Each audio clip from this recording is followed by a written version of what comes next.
Et donc, l'immeuble participation de Sylvain. Donc on va parler un petit peu, on va donc aller en mer évidemment. L'idée c'est de chaque fois cet atelier ça soit éducatif.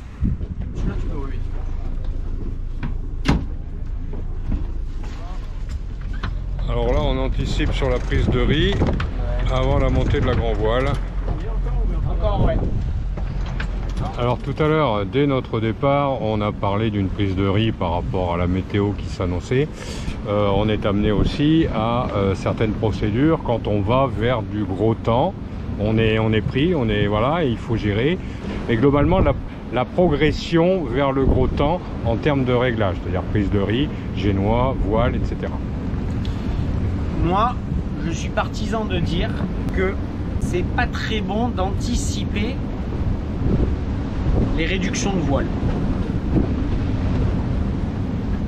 Il faut anticiper le fait qu'on va devoir réduire la voile. D'accord. Okay. Mais globalement, tu vois là ça penche. Ouais. Ça penche, on a les enfants à bord et ils gueulent. Ça penche. Ok. Tu fais rentrer à l'intérieur. Ouais, fais-les rentrer. Parce qu'en fait, si je réduis ma grand voile pour plus que ça penche, le bateau il va taper dans la vague. Il va être inconfortable différemment, mais il sera toujours inconfortable. Sauf que par contre, je vais augmenter le temps de la douleur. Parce que je vais moins bien avancer.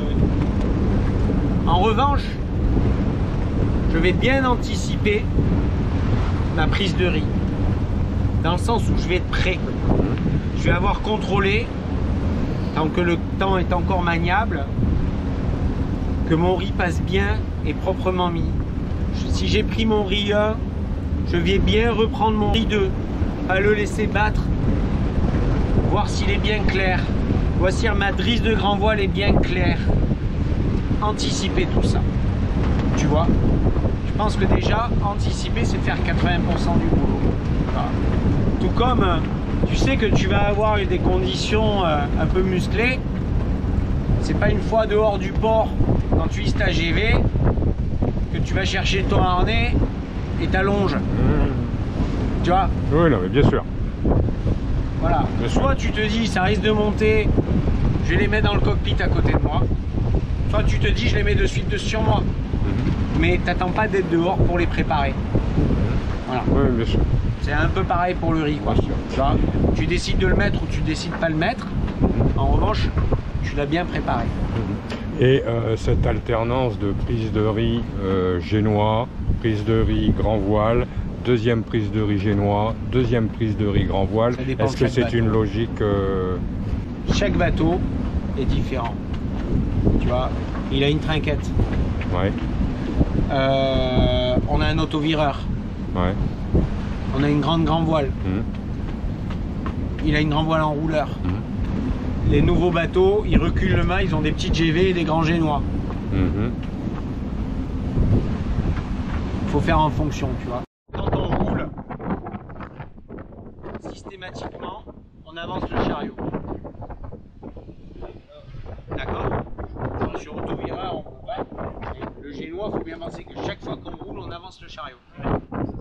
Ça, c'est un réflexe à avoir, de se dire, je vais avancer. Globalement, ce qu'on essaie toujours de faire, c'est que la traction elle soit dans le bon sens pour que la chute se referme modérément et que la bordure soit légèrement creuse. Plus le vent va monter, plus on va reculer le chariot pour ouvrir la chute de la voile. D'accord? Et on va aplatir la voile. Si vous voulez, vous avez toujours l'impression que c'est dur le riz. Il faut juste imaginer son chemin, quoi. Et il y a un article qui est passé il n'y a pas longtemps. En tête de mât, vous avez votre poulie. D'accord? Vous appliquez 100 kg pour monter votre voile. Ok? Et vous tirez 100 kg de l'autre côté pour la monter. Vous voyez le schéma que je veux faire? 100 kg, 100 kg. La poulie là-haut, elle prend 200 kg de charge. Je vous laisse juste donc imaginer la charge que prend la poulie en bout de baume quand vous prenez votre riz, avec tout ce que ça coince de partout au passage. Donc je vous engage vraiment à bien faire attention quand vous prenez votre riz à que tout soit lâché. Moi je dis toujours, quand on prend un riz, c'est pas la voile qui va à la baume, c'est la baume qui va à la voile. C'est pour ça que je te dis, on lâche bien le halba et on lâche bien les gouttes. Parce que plus on va laisser la baume aller à la voile, et moins on va forcer pour retendre la voile vers le bas, tu vois. Voilà. Et une fois qu'on est à la marque et qu'on est sûr que le riz est bien pris, on reprend la drisse et puis on reborde la voile et on fait l'usage de réglage qu'on a parlé tout à l'heure. Alors généralement, du coup, on redescend le chariot et on peut mieux reborder la voile puisqu'on a moins de puissance que ce qu'on avait précédemment, quoi. Voilà. D'accord. Globalement, sur un bateau de croisière, si les choses sont bien faites, quand vous avez vrillé votre voile et qu'elle commence à faceiller, c'est le bon moment pour prendre le riz. Donc généralement, une voile qui flappe, c'est pas très bon, ça s'abîme, tout simplement, ça s'abîme, tu vois. Notamment sur les grands voiles enrouleurs, on le voit dès qu'elle flappe, les grands voiles enrouleurs, t'arrives même plus à rouler ta voile. Sur les génois, on va fonctionner exactement de la même manière. On a souvent l'habitude sur les génois, le vent monte, on roule. Pourquoi on ne fait pas pareil en fait d'abord? Le vent monte. La première étape c'est quoi du coup? Tu recules le chariot. On recule le chariot et on reborde. La limite qu'on se fixe, quand la bordure elle commence à toucher le haut-banc. Donc ça veut dire on va reculer le chariot, on va ouvrir la chute, et puis quand le vent va vraiment avoir monté, là on va dire bon ben écoute on va rouler. Ben, comment je sais si je roule en premier devant, si je prends un riz en premier, tout ça. Ça c'est toujours compliqué. Alors je dirais que sur les deux autovireurs, le jour où vous prenez un riz dans l'autovireur, c'est que vraiment il y a baston. Et surtout que vous êtes dans la merde. Voilà. Parce que quand on veut rouler sa voile, pour que la voile elle tienne, il faut avancer le chariot. Parce que nécessairement le point d'écoute il monte. Et que donc, vu que l'angle avec la bordure doit rester le même, hein, à quelque chose près, ben, il faut avancer le chariot pour que ça continue à tirer la chute et la bordure. Sauf que vous, bah, il est horizontal le chariot, hein, il est dans l'autre sens, donc vous ne pouvez pas l'avancer. Donc sur vos bateaux, j'ai envie de vous dire, si vous ne voulez pas trop être emmerdé, bah, essayez de ne pas rouler devant, quoi. Parce que si vous roulez devant, votre voile elle va flapper au niveau de la chute. Elle va s'abîmer assez rapidement, donc ça ne va pas être une opération très simple. D'accord. Sur les autres bateaux, alors suivant les modèles de bateaux et les conditions, on va préférer rouler devant ou on va préférer prendre un riz dans la grande voile.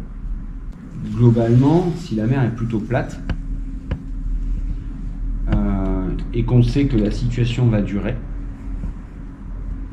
la prise de riz, c'est une bonne solution. Pourquoi? Parce que la grande voile fait beaucoup.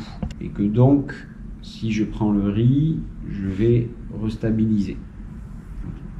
En revanche, si on n'est pas certain que cette situation va continuer pendant un moment, on va préférer rouler le génois. Parce que c'est bien plus simple de rouler et dérouler le génois que de prendre un riz. Donc on va préférer travailler dans l'autre sens. Si on a une trinquette, on va préférer passer sous trinquette parce qu'on va avoir un profil de voile qui va être bien plus performant. En revanche, quand il y a de la mer, là ça se complique. Là ça se complique parce que le passage de la mer, on a besoin de... Moi j'utilise souvent le terme à bord, on a besoin de patates, quoi.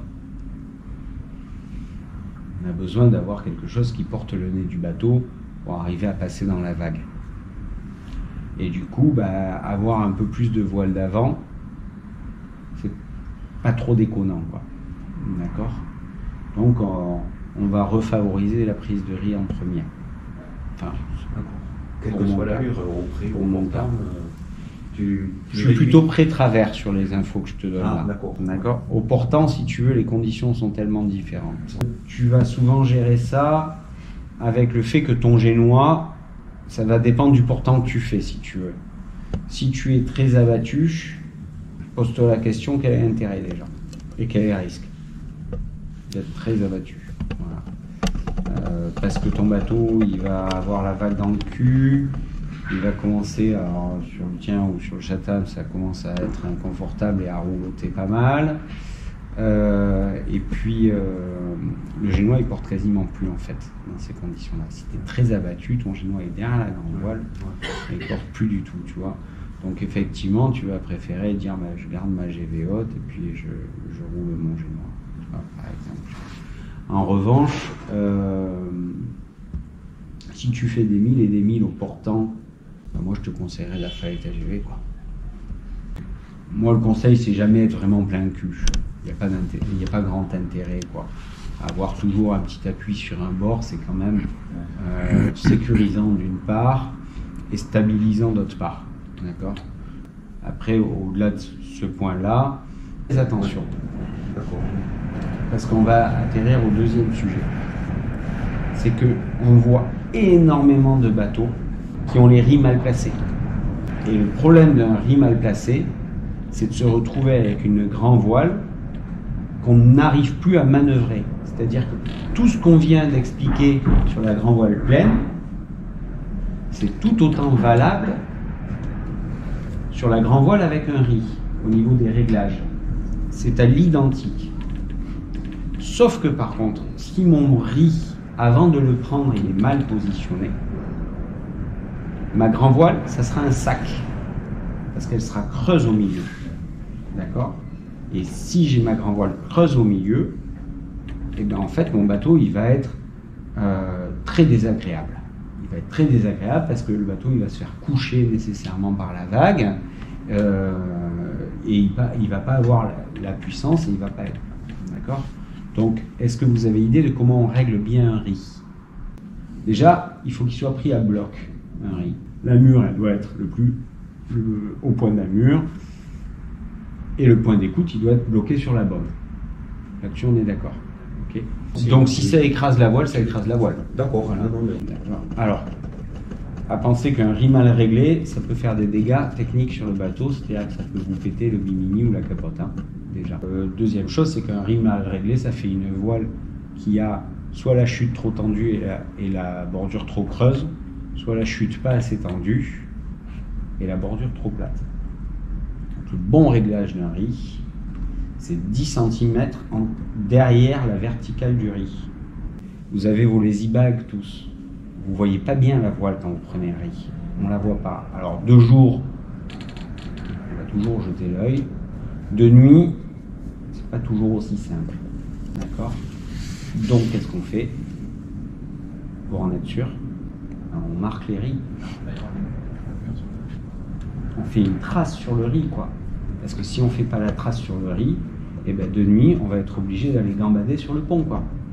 D'accord ? C'est jamais le bon moment. C'est-à-dire que vous avez deux solutions pour marquer la grande voile. Sur les classes 40, en course, pour marquer la grande voile, on fait le trait sur le mât. C'est-à-dire qu'au niveau du mât, vous regarderez les bateaux, ils ont des scotch blancs sur le mât, ou des scotch noirs, si les mâts sont peints en blanc. Ils ont des scotch. Ces scotch-là, c'est là où ça correspond pour pouvoir prendre le riz. C'est-à-dire qu'en fait, on lâche la drisse juste, on regarde la voile, on lâche la drisse, et quand elle est au scotch, on bloque. On prend le riz, et après on reprend la drisse. Sur vos bateaux, vous pouvez très bien mettre la trace ou le scotch sur la drisse elle-même. Sur la drisse elle-même, d'accord ? Chez Bavaria, ils ont un système très différent du four où la prise de riz automatique, c'est un palan à l'intérieur de la baume qui vient tirer la mure séparément et qui la met en butée devant. Et qu'après, il tire la chute pour la tendre. Ça marche plutôt bien, ça.